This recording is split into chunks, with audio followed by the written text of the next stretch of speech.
Nogometaši Maribora so po 3 tekmah brez zmage v 24. krogu prve lige znova prišli do 3 točk. Z 2:0 so bili boljši od Celjanov, ki razigranim varovancem Darka Milaniča tokrat niso bili dorasel tekmec. Za današnjo predstavo, da smo od prve sekunde naprej jurišali na gol, da smo pokazali veliko energije, veliko želje, veliko znanja.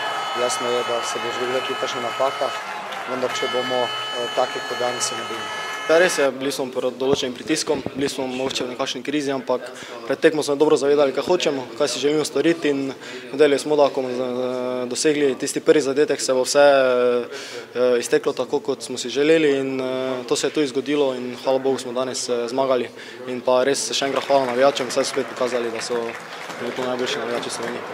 Še pred 3 dnevi je prvenstvo delovalo zanimivejše, po novem porazu drugouvrščenih Domžal pa se zdi prednost Maribora znova izrazitejša. Če pogledamo malo, kako se vse to skupaj vrti, oni so bili blizu, pa jim ni uspelo. To pomeni, da glava igra zelo pomembno vlogo, tudi pri njih, ne samo pri nas. Darko Milanič je lahko zadovoljen tako z mladim Martinom Milcem, kakor tudi skoraj pozabljenim Pavličičem in zaradi poškodbe že kar nekaj časa odsotnim Mejačem. Minilo je že kar nekaj časa, no jaz upam, da bo zdaj vse v redu in pa da bom še naprej v bistvu kazal dobro.